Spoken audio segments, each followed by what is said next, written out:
อยากจะบอกเธอทำหัวใจของผมนั้นไหนไหนไหนไหนไหนเธอทำหัวใจของผมนั้นไหนนั้นไหน Well, good morning everyone, good day everyone. So we are the group 4 and we are here to discuss what is paper or paperboard when it comes to packaging. So let's first discuss what is pulp. Pulp is the raw materials for the production of paper, paperboard, corrugated board, and similar manufactured products. It is obtained from plant, fiber, and is therefore unrenewable resources. So today, we all know about 97% of the world paper and paperboard is made from wood pulp. So dito is pinapakita lang kung paano yung mga raw materials nating ginagamit. Ito yung mga hilaw sa paggawa ng mga papel o paperboard, corrugated board.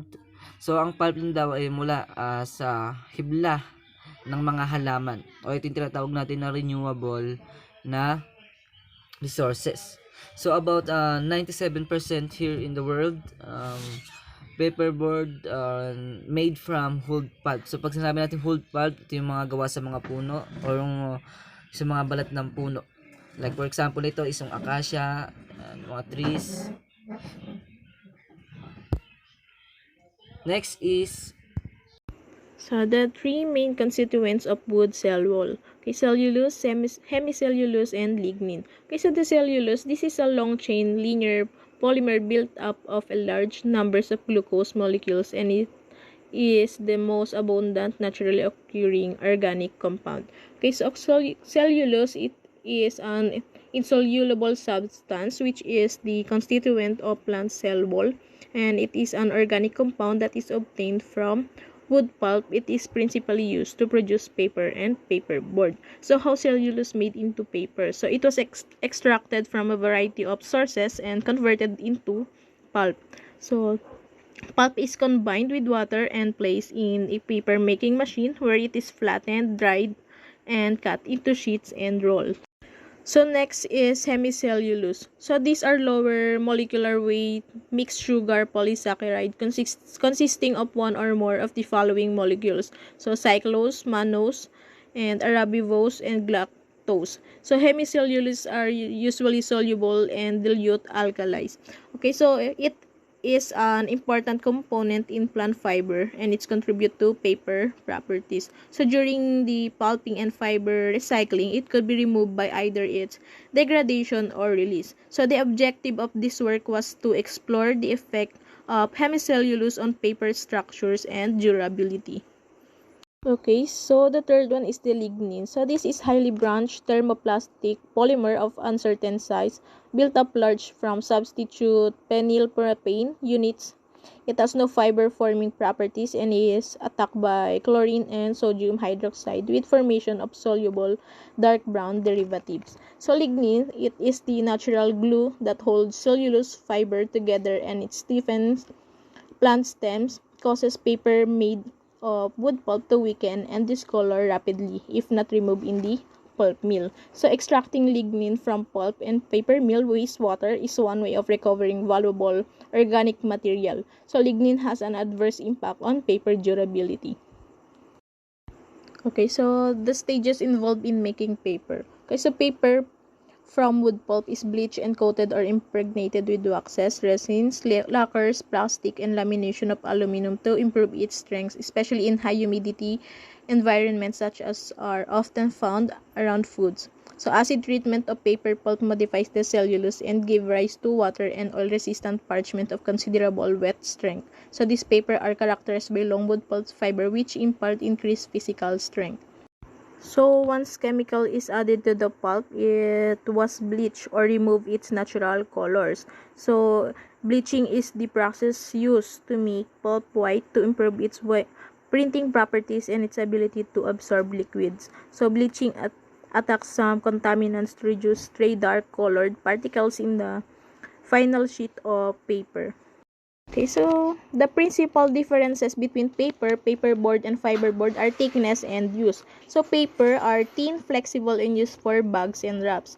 And Paperboard is thicker than paper as it is made from several more layers of pulp than paper is. So it is more rigid and used to construct single layers cartons. So the example of paperboard are the whiteboard, typically used as the inner layer of carton, solid board used as baking trays, pizza boxes, and trays for fruits and vegetable, and also used for liquid cartons. While the fiber boards, it is made by combining layers of strong papers and is used to construct secondary shipping cartons. So it is used secondary packaging or in the transport of large size of food items.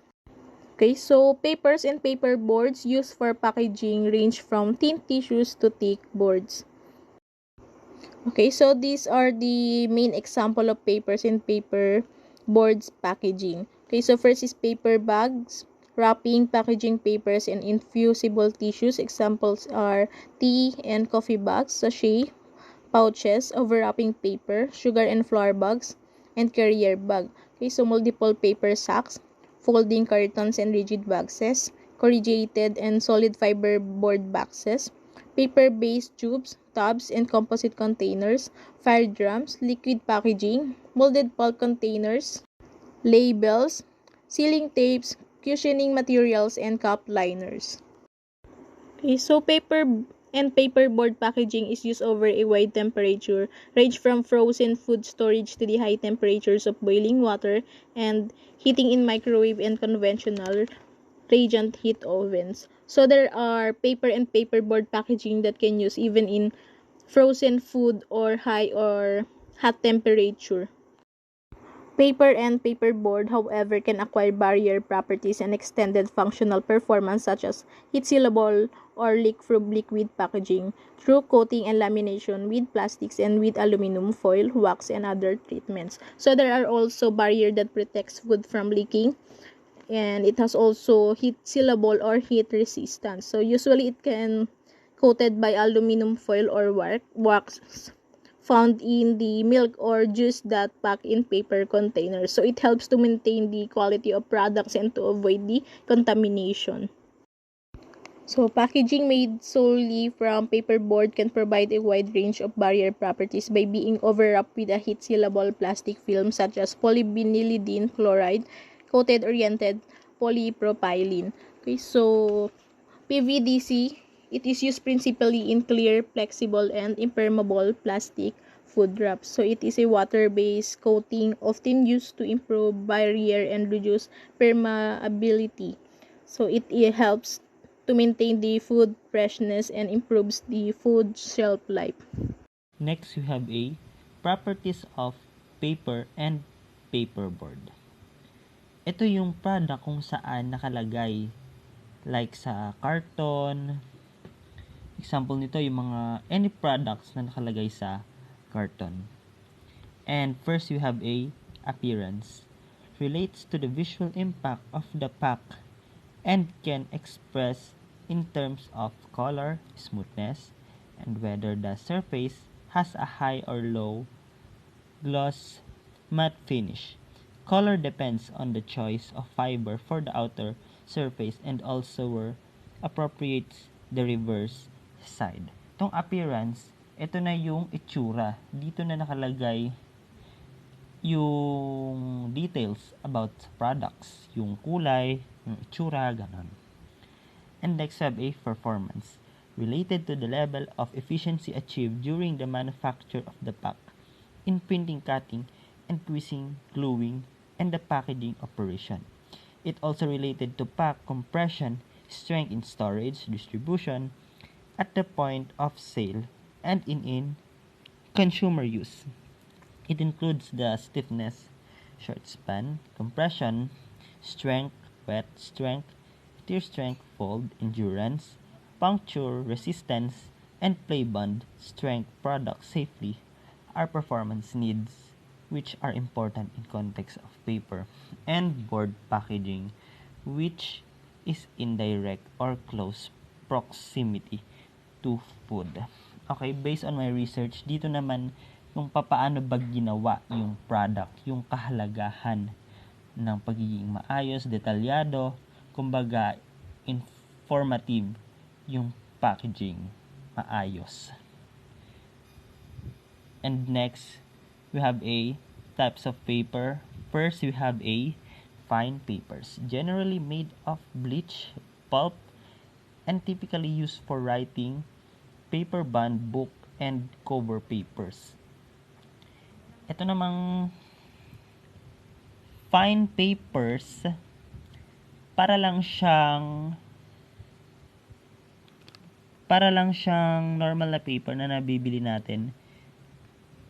Pero ito naman yung may design siya, kumbaga pan-design siya. And next we have a coarse papers, generally made of unbleached kraft, softwood pulps, and used for packaging. Next we have a craft paper. This is typically a coarse paper with exceptional strength, often made on four-denier machine and then either machine glaze on a yakni dryer or machine. Ito namang craft paper, ito yung kulay brown siya as you can see in your screen. Kadalasan ito yung dito nilalagay yung pandesal, pansin nyo. And next we have a bleach paper. There are manufactured from pulps which are relatively white, bright, and soft, and receptive to the special chemicals necessary to develop many functions properties. They are generally more expensive and thicker than unbleached papers. Their aesthetic appeal is frequently augmented by the coating on one or both sides. Ito namang bleach paper, it is a color light naman. Example nito yung pang packaging sa burger, ganun. Parang kapareho lang sila yung bleach paper na yan. And next, we have a grease-proof paper. This is a translucent machine finish paper which has been dehydrated to give oil and grease resistance. Prolonged beating or mechanical refining is used to break the cellulose fiber which absorb so much water than they become superficially gelatinized and sticky. Ito namang grease-proof paper, ito naman yung may design na siya. Ayan, kung makita sa picture, it is ginagamit din to sa packaging ng burger, ganun. Ito naman is may design na siya. Example nito yung sa Jollibee, di ba? May design siya. And last is the glassine paper. Derives its name from its glassy, smooth surface, high density, and transparency. It produced by further treating greaseproof paper in a super calendar. Glassine paper, it is transparent naman siya. Hindi 100% na nakikita yung sa loob ng packaging. As you can see, nakikita pa rin siya. May pagka-transparent. Ayun lang. Thank you. Okay, next is vegetable parchment. Vegetable parchment take its name from its physical similarity to animal parchment, which is made from animal skins. Because of it, grease resistance and wet strength is stripped away easily from food material without defibering. So thus finding use as an interleaver between slice of food such as meat or pastry. So it was used for wrapping fatty food such as butter. So yung vegetable parchment is a grease resistant sheet, wet o strength yung properties. So ang vegetable parchment daw is a commonly used for food wrapping, cheese wrapping, butter, and margarine packaging. Next is yung tissue paper. So tissue paper is a range from semi-transparent to totally opaque and can be waxed. They are generally either machine finish 9FF or machine glaze. So MG papers may also be machine finish to improve the smoothness on the both sides. So ang tissue paper daw is a hygienic tissue paper. So isa commonly for personal use, like for example facial tissue, paper handkerchief, napkin folding, bathroom tissue, and household towel. Next is wax paper. So wax paper is a provide a barrier against penetration of liquid and vapors. So wet wax paper have a continuous surface film on one or both side, achieved by shock or shielding the wax web immediately after application of the wax. So wax paper, this also impart a high degree of gloss on the coated surface. So dry wax paper are produced by using heated rolls and do not have a continuous film on the surface. And wax limited paper are bonded with a continuous film or wax which act as an adhesive. So the primary purpose of the wax is to provide a moisture barrier and heat sealable laminate. So ang wax paper is commonly used to line dishes that aren't or going to the oven, can also be used to wrap food for cold storage, so or oven line apart for making something like purge. Next is types of paper boards. So the first one is chipboard. Chipboard, it is made from a mixture of repulp waste with a chemical and mechanical pulp. So it is a dull gray in color and relatively weak. It is available line on one side, which unbleached, semi or truly bleached chemical pulp. A range of such paperboard are available with a different quality liner or liners. Chipboard are seldom used in direct contact with food, but are used as outer cartons when the food is already contained in a film punch of bag and breakfast cereal. Next is a duplex board. So duplex board, it is made from a mixture of chemical and mechanical pulp, usually lined on both sides with a chemical pulp. It is used for some frozen foods, biscuit, and similar products. So this is the sample picture of duplex board. So balik ko lang dito sa kamnan. So ito yung sample picture ng chipboard, and also it's a packaging product made from food pulp. So this is the example of duplex board.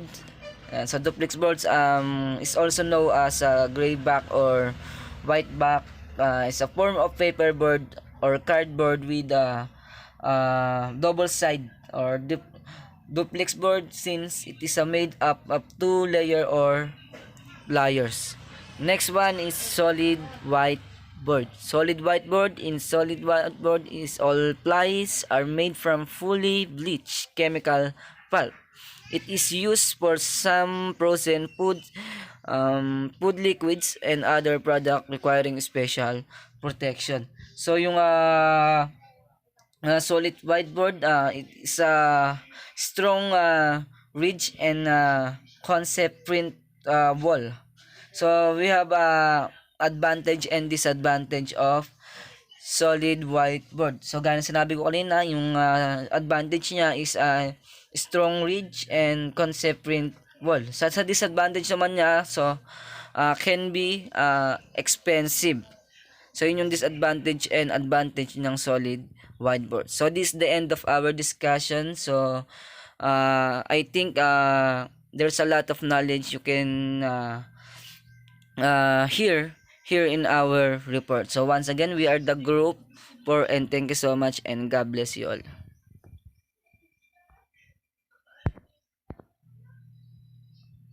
แค่อยากจะบอกเธอทำหัวใจของผมนั้นไหน